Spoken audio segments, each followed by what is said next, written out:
darling, I've hungered for your touch. A long, lonely time,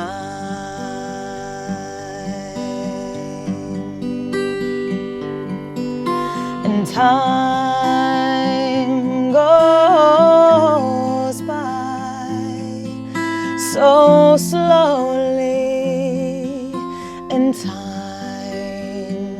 can do so much. Are you still mine?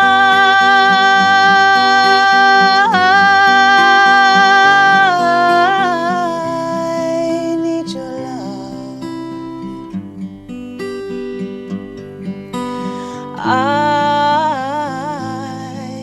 I need your love.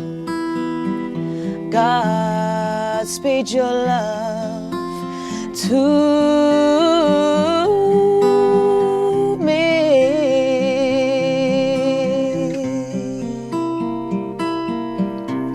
Lonely rivers flow to the sea, to the sea, to the open arms of the sea. Yeah. Lonely river sigh, wait for me, wait for me. I'll be coming home, wait for me.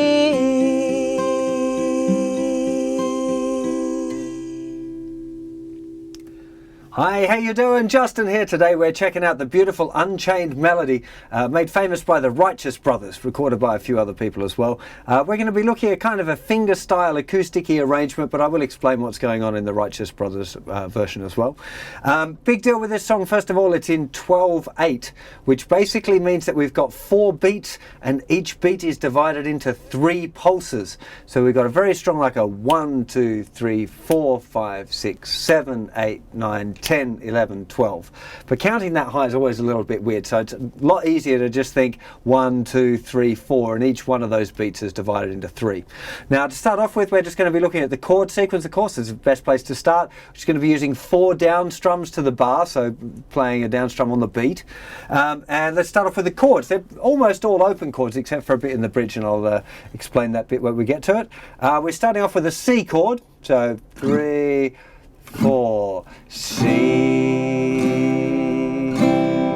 my A minor,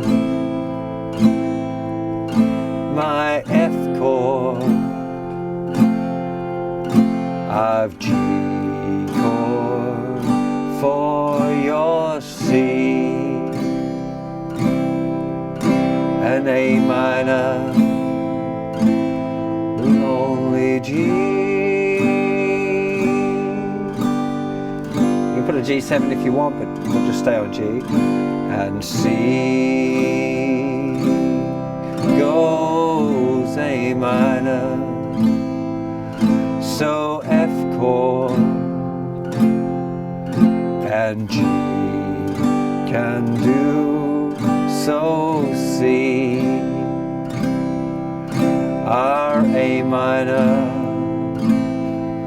still G.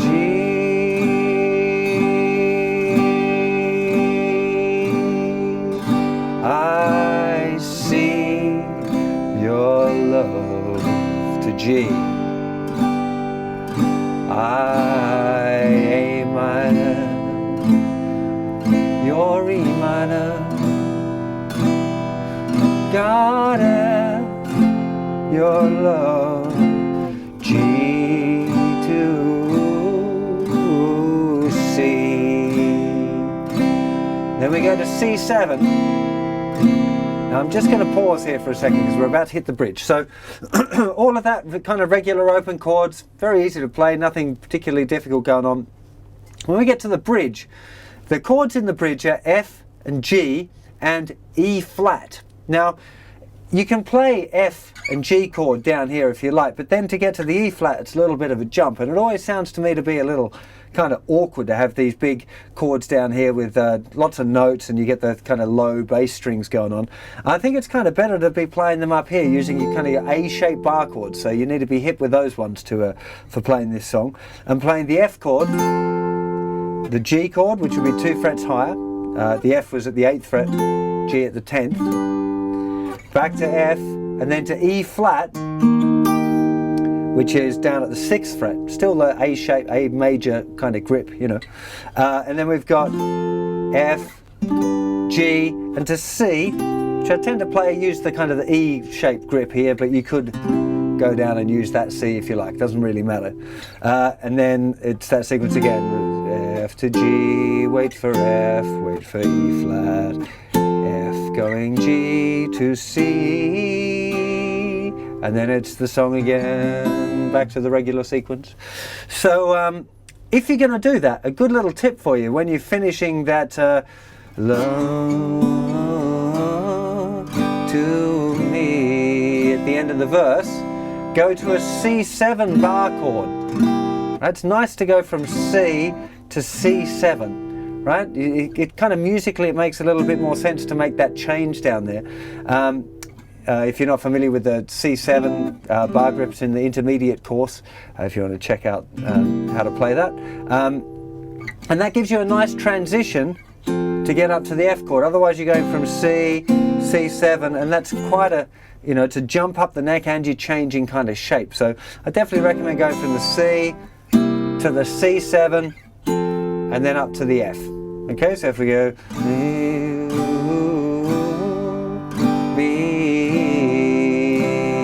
and now here we go to jump to the C7, 2, 3, and now to the F.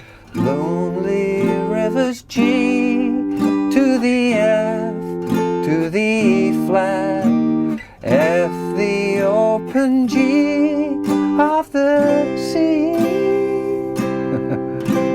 F the rivers G, wait for F, wait for E flat, F becoming G, wait for C. You can do all fancy vocals there if you can, but I'm not very good at doing that, and it's definitely not in my key. So obviously the difference there with the bridge, as well as moving up the neck, which makes it a little bit different. It's a very good thing in a bridge to kind of alter your chord grips a little bit, because it separates it from the rest of the song, makes it sound more like a bridge. So you're moving up there, and you're doing just half a bar on each chord, okay? So make sure you've clocked that. So that was just going F, 2, 3, 4, 1, 2, 3, 4. Okay, so that's a big deal. On the C chord at the end was for the whole bar, but the rest of it was just half a bar on each chord. So that's the chord sequences for the song. It just plays that verse again, and then that's it, actually. So it just goes verse, bridge, verse. Pretty simple arrangement. Now let's talk about the way you can play it. So of course you can strum it. Just the way I was doing it then would sound lovely, and it's always, I think, with a ballad, it's better to underplay than overplay. So keeping it more simple is going to sound better than trying to make it too complicated and risk, you know, not doing it very well. But this particular tune works really great for fingerstyle. You know, you can kind of hear it on the original Righteous Brothers version. You can hear a piano kind of doing these arpeggios. So that's kind of what's going on if you're going to do fingerstyle. What I'd recommend is to use fingers 1, 2, and 3 on the thinnest 3 strings, and your thumb will play the bass note for the chord. Okay, for each one. So, and what we're doing is just going up 1, 2, 3, 4, 5, 6, 7, 8, 9, 10, 11, 12. So we're going from the bass string with the thumb, first finger, second finger, third finger, second finger, first finger. Right, that would be half a bar. So 1, 2, 3, 4, 5, 6. And then again, 7, 8, 9, 10, 11, 12. Okay, or you can think 1, 2, 3, 4. Doesn't really matter which kind of count you want to do. it really doesn't make any difference. But what you want to, the kind of the tricky bit with these kind of tunes, especially because they're so slow, is making sure that your picking is nice and even and kind of sensitive. You don't want to be kind of grabbing at it too much and making it too harsh. It's got to be a beautiful song. It's got to be played beautifully. So try and feel the touch of the instrument with a lot of love. You know, that kind of, you know, make it feel like that, because it'll definitely affect how the music comes across to the listener. So first thing you want to do is obviously get it technically correct. So I would definitely recommend just staying on one chord, like a C chord, and just practicing. Just making sure your time is nice. You know, definitely no harm on this, practicing with a metronome, trying to make sure that you keep your tempo nice and even, especially on slow songs. I'm guilty of it too, but it's really, really easy to speed up. You know, sometimes it works to speed up, but most of the time you want to be pretty consistent with your tempo there. So definitely a bit of practice with the old metronome is going to be helpful. Once you've got the finger picking pattern under your fingers, then take it through the song. So C to A minor.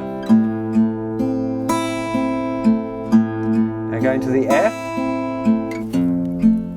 And just a little thing, when you're doing these kind of finger style things, especially when you've got to hear every note, if you change to the F chord too quick, you're going to get a funny note on that last note of the A minor chord, which is a fretted note.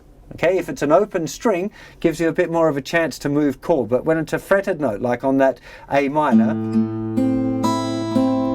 that's the last note, is this one here on the second fret of the third string, plucked with your first finger, and then you've got to get to the F chord. Now the first note of the F chord is that bass note, right? So from here, I'm thinking, my first thought is to get that bass note, because that's what I've got to play, and the rest of the chord can kind of follow on afterwards. It gives you that little split second to kind of help you with that chord change, you know. So always think about like the order of the notes that you really need when the chord changes get tight, you know. And with this one, if you're doing the finger style thing and you're leaving your fingers 1, 2 and 3 on the thinnest 3 strings, with the F chord, you're not even playing strings 4 and 5, right? The ones that would normally be with your 3rd and 4th fingers. You can put them down. In fact, it's a good idea to put them down in case you accidentally hit one of those strings. You don't want to have a bad note in there, and if the fingers are down in the right place and you accidentally hit the wrong string, it's going to sound all right anyway. But again, be aware of that, because you've got to get that change pretty quick. Okay? Going from that F, now it's going to the G.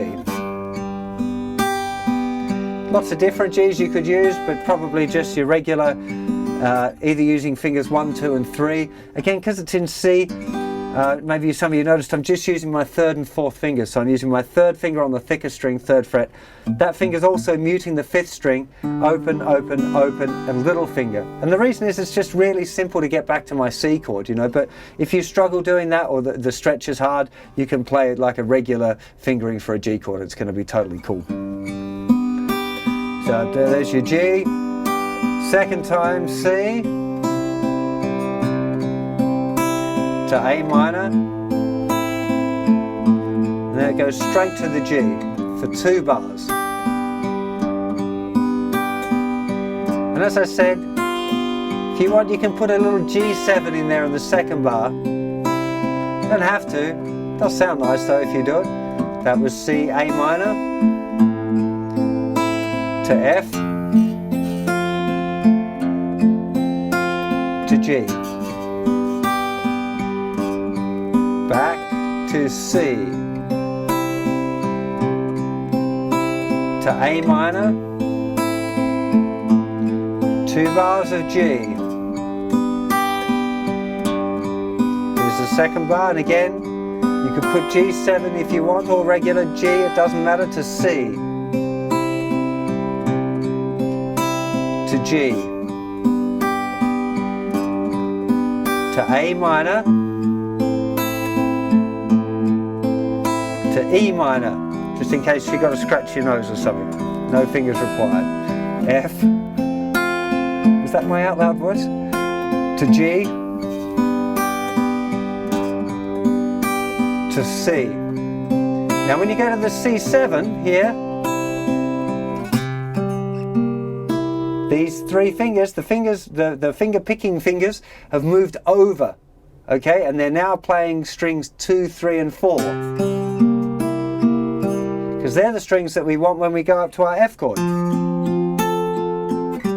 don't want to be using that, having to hit that thinner string again up there. One, it doesn't sound very good, and two, it's kind of difficult to do. So just regular F, and now these fingers have moved over to the middle 4 strings.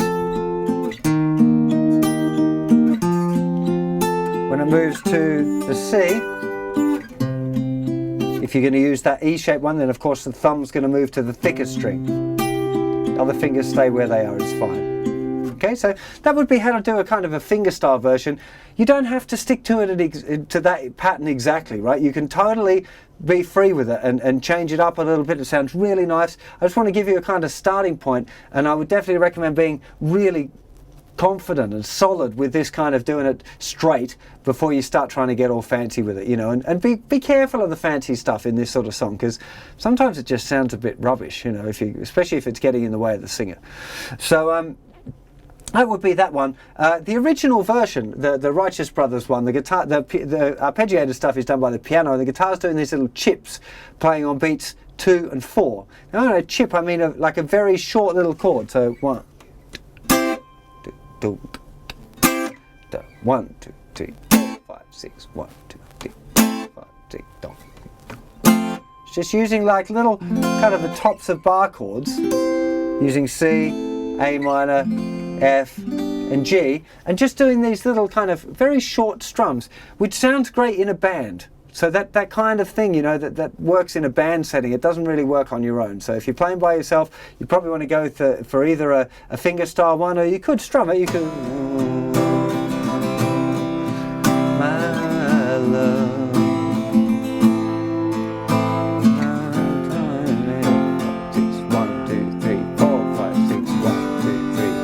The trick for that, you know, well, for me, one of the tricks that I like doing if I'm going to strum it is strumming all down strums. So 1, 2, 3, 4, 5, 6, 7, 8, 9, 10, 11, 12, 1, 2, 3, 4. And then if I want, I can start in adding upstrokes. But the bed is all down picks. Down, down, 2, 3, 1, 2, 3, 4, 5, 6, 7, 8, 9, 10, 11, 12, you know. But again, you want to be soft and delicate with it. It's no good like playing it too hard, or it'll just really won't sound musically nice at all. You know, no one will want to listen to it. So I hope you have a lot of fun with this tune. It's really, really beautiful one to play. Selena did a great job of singing it at the start. I'm sure you'll agree as well. Fantastic tune. Have fun playing this one, and I'll see you for plenty more lessons and songs and stuff very soon. Take care of yourselves. Bye-bye.